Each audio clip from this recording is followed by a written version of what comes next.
इतिहास के गुलाल में सना राज्य जिसकी लाली आज भी वर्तमान पर छाई है, तो क्यों ना आज के बिहार की बात आपको हम बताएं।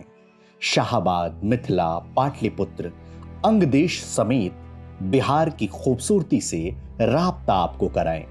तो शाहाबाद के विश्वामित्र की नगरी बक्सर लिए चलते हैं। श्री राम द्वारा स्थापित शिवलिंग के पास आपको ले चलते हैं। आपको राम रेखा घाट ले चलते हैं। नाथ बाबा जाकर दिल सुकून से भर जाता है। मुक्ति धाम में भस्म होकर यह मानव शरीर स्वर्ग को जाता है। यूं ही नहीं बक्सर दूसरा काशी कहलाता है। गंगा के तीर से अब हम ऊंचाई की ओर चलते हैं। चलिए अब हम सब पहाड़ों की ओर कूच करते हैं। रोहतासगढ़ का किला जिसने समेटा है अपने अंदर इतिहास और स्मृतियों का विशाल सागर, कशिश, तुतला समेत कई झरने जो बनाते हैं रोहतास को झरनों का स्वर्ग। रोहतासगढ़ किले के किनारे बसा चौरासन मंदिर और सांझ के ढलते सूरज का सुकून अप्रतिम है। कैमूर की पहाड़ियां जिसने छुपाए रखा है महान राजा अशोक के राज्य में लिखे गए शिलालेख और श्रृंगार कर रखा है पूर्वजों द्वारा बनाए गए चित्रों से अपना शरीर। इल्हाड़ कुंड और इसमें गिरते झरने और उड़ते वाष्प आपको नायग्रा फॉल की याद दिलाएंगे। चलिए चलिए बाबू वीर कुंवर सिंह की तपिश को सहेजे हुए शहर आरा लिए चलते हैं। आरा की गलियां, सड़कें और बदकही आज भी रोशन हैं उनकी वीर गाथाओं से।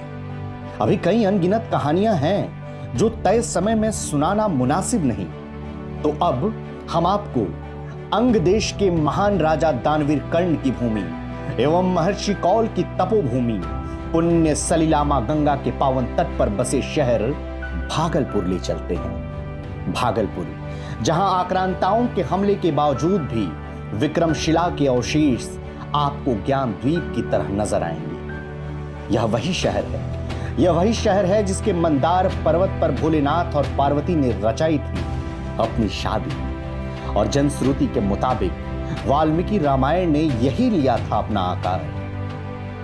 अब चलते हैं विश्व में ख्याति प्राप्त किए विश्व शांति स्तूप राजगीर, जिसे घेर रखा है चीन के दीवार से भी पुराने साइक्लोपियन वॉल में। 400 मीटर की ऊंचाई पर रणगीर पहाड़ी के उच्चतम बिंदु पर स्थित स्तूप बुद्ध की 4 स्वर्ण प्रतिमाओं को स्थापित करते हुए विश्व शांति के प्रतीक सफेद संगमरमर पत्थर से बना है। यह दृश्य आपको चौंधियां देने के लिए काफी है। वहीं घोड़ा कटोरा तालाब के बीच स्थित बुद्ध की प्रतिमा दिव्य है। नालंदा को कौन नहीं जानता। उस जमाने में लोग विदेशों से यहां ज्ञान अर्जित करने आते थे। ज्ञान से बढ़कर इस विश्वविद्यालय की स्थापत्य कला का कोई जोड़ नहीं। बख्तियार खिलजी के अनगिनत आक्रमणों के बावजूद इस विश्वविद्यालय की ख्याति पर कोई आंच ना आ सकी। अब बिहार के गया से 40 किलोमीटर दूर पर बसे बिहार के ताज सा नजर आता आपको गुरपा दिखाते हैं। गुरपा जहां बुद्ध के उत्तराधिकारी मैत्रेय बुद्धा आज भी अपने अगले उत्तराधिकारी का इंतजार कर रहे हैं। जी, अपने अगले उत्तराधिकारी। जहानाबाद का बराबर तो आपको याद होगा, अगर नहीं याद तो जहानाबाद का बराबर भी बरोबर हमें याद करना होगा, जिसे अशोक के राज्य में बनाया गया, जो मुख्यतः ध्यान के लिए इस्तेमाल किया जाता था।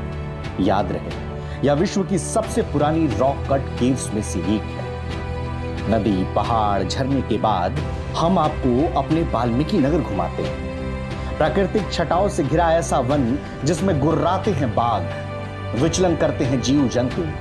ऐसा प्रतीत होता है मानव प्रकृति अपने यौवन की प्रकाष्ठा पर हो।